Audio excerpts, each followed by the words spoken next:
Almost every ancient civilization believed the same thing. Your dog doesn't just die, it comes back for you.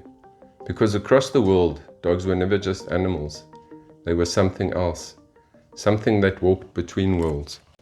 Hey everybody, welcome back to the channel. So today we are looking at Psychopomp. So what is Psychopomp? So this is when a being escorts the soul after death.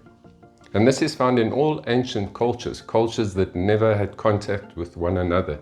So we're going to take a glimpse at this.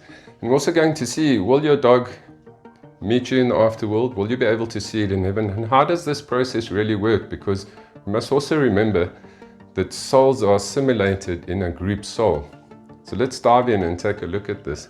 As usual, let's start with the ancient Maya, because we know the ancient Maya were one of the most sophisticated civilizations of the ancient world. So in ancient Mayanism, when the soul departed and became a pilgrim in the underworld, in other words, the world after this, or the world under this, the underworld, which we know as the astral planes. So it was that a dog was to guide you through this underworld. They called the dog Xoloitzcuintli.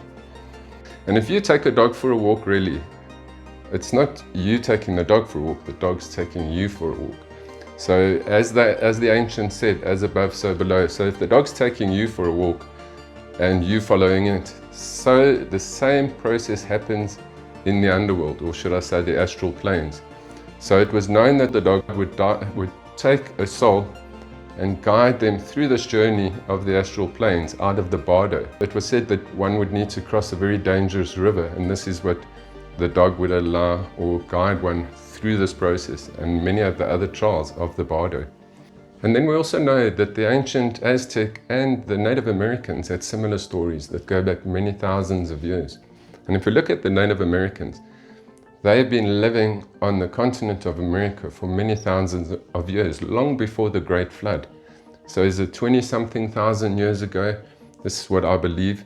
And obviously a lot of the continent was washed clean. So there's not much evidence left of this, except there are petroglyphs or stone chippings that some archaeologists have dated to about 23,000 years. So this story of the dog goes back many, many years in ancient cultures that were really wiped off the face of this planet. In Zoroastrianism, which is the ancient religion of Persia or Iran, they believed that two dogs sat at the gates of heaven, protecting it from any evil forces that weren't allowed to enter.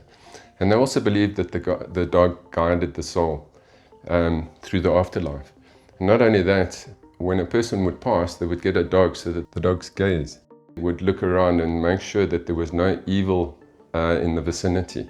And we all know that dogs have supernatural powers. And it's even been recorded, especially in places like hospice. When a person's about to pass to the higher world, the dog senses this and it starts to act differently with its owner. And this is recorded. This is probably the only evidence that is recorded in terms of dogs' behavior. But we do know that dogs have an ESP ability, a supernatural ability, that allow them to see into the spirit world, just like cats. And if you want to see this video on cats, I've made a video here, the supernatural or the spiritual lives of cats and their spiritual abilities. When we come to ancient Egypt, we have the god Mart. And Mart would place your heart on one side of the scale and a feather on the other side. And the feather on the other side of the scale was really the feather of truth. So the scale here is weighing your karma. What did you do in your life? And then it's the god Anubis, this deity that would take the soul on the journey through the underworld into the afterlife. In Hinduism or Vedic belief, we have the god Garmr. And there we also have the account of the dog being a guide through the other worlds, through the afterlife. And in ancient Greek mythology, we have Cerberus, which guards the underworld. In ancient Norse mythology, the dog Garmr guards the underworld, if I pronounced that right. And who would have thought that China would have a heavenly dog that was sacred? Tiangou. The very same story. Not people eating dogs, but people seeing dogs as sacred. So through all ancient cultures, they're all saying the same thing, that dogs were guardians, guides, protectors of the darkness, loyal beyond death, connected to the unseen realms. Now we come to the important question, do dogs reincarnate? And will you see them in your next life, or will you see them in the afterlife? Many years ago in the Spiritualist church, where the mediums and psychics and clairvoyants were giving messages out into the audience, many times dogs would come through. And it was absolutely incredible to see the accuracy, and these little creatures come through. And if the third eye is open, in other words, if your clairvoyant vision is open, even when the dog has passed, it's going to come back to you.